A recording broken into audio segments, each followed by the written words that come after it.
Bienvenue dans cette nouvelle analyse approfondie sur l'avenir du football européen.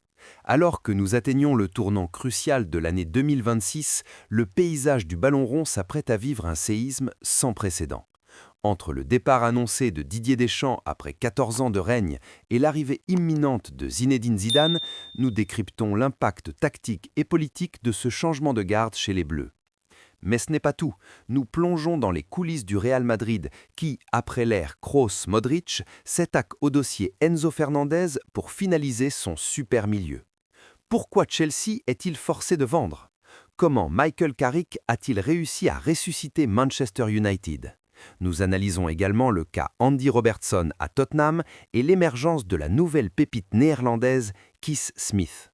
Dans cette vidéo Deep Dive, on oublie les rumeurs de surface pour s'attaquer à la structure même du jeu, data, tactique et géopolitique du football.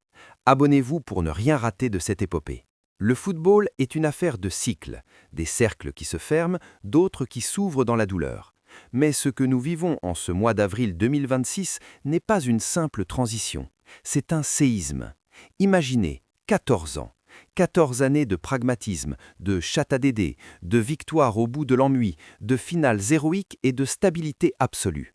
Didier Deschamps n'est pas qu'un sélectionneur, c'est une institution. Et pourtant, dans l'ombre des bureaux de la FFF, un nom circule avec une insistance qui ne laisse plus de place au doute. Zinedine Zidane, l'homme qui a fait du Real Madrid une machine de guerre européenne, est prêt. Le pacte est scellé. Mais au-delà du romantisme, que signifie réellement ce passage de témoin? Est-ce la fin du réalisme à la française pour une ère de pure esthétique tactique? Aujourd'hui, on ne va pas seulement parler de rumeurs, on va disséquer l'avenir. On va parler d'Enzo Fernandez au Real, de la résurrection d'Old Trafford sous Carrick et de ce nouveau monde qui s'offre à nous.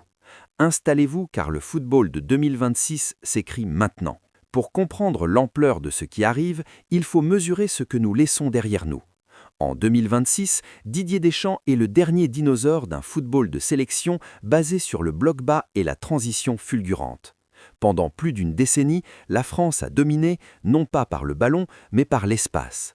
Mais le monde a changé. Les nations se sont structurées, la data a nivelé les niveaux, et le message de Dédé semble maintenant enfin atteindre ses limites physiologiques.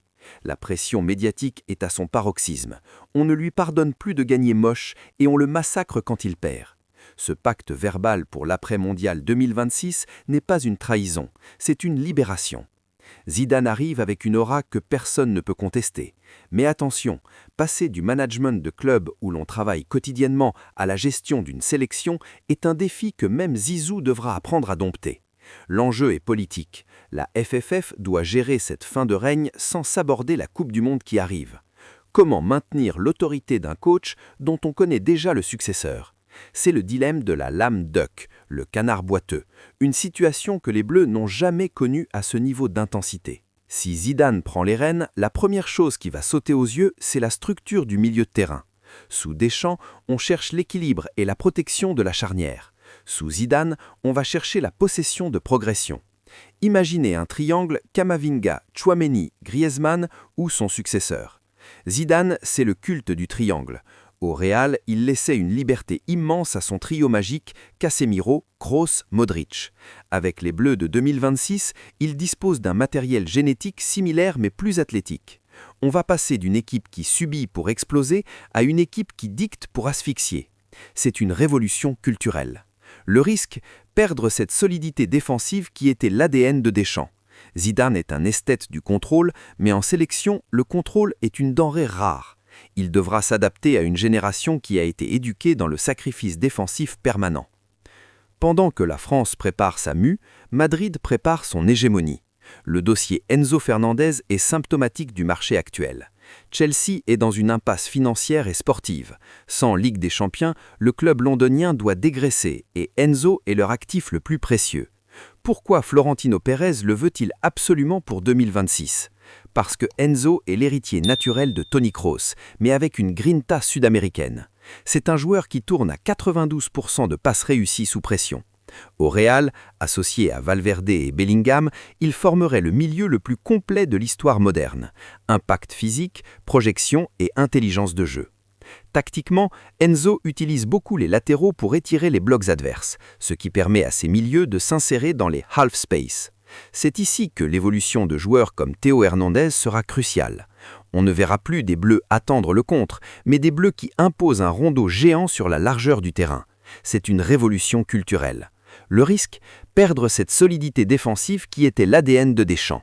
Zidane est un esthète du contrôle, mais en sélection, le contrôle est une denrée rare. Il devra s'adapter à une génération qui a été éduquée dans le sacrifice défensif permanent. Pendant que la France prépare sa mue, Madrid prépare son hégémonie. Le dossier Enzo Fernandez est symptomatique du marché actuel. Chelsea est dans une impasse financière et sportive. Sans Ligue des Champions, le club londonien doit dégraisser et Enzo est leur actif le plus précieux. Pourquoi Florentino Pérez le veut-il absolument pour 2026 ? Parce que Enzo est l'héritier naturel de Toni Kroos, mais avec une grinta sud-américaine. C'est un joueur qui tourne à 92% de passes réussies sous pression. Au Real, associé à Valverde et Bellingham, il formerait le milieu le plus complet de l'histoire moderne. Impact physique, projection et intelligence de jeu. Tactiquement, Enzo utilise beaucoup les latéraux pour étirer les blocs adverses, ce qui permet à ses milieux de s'insérer dans les half space. C'est ici que l'évolution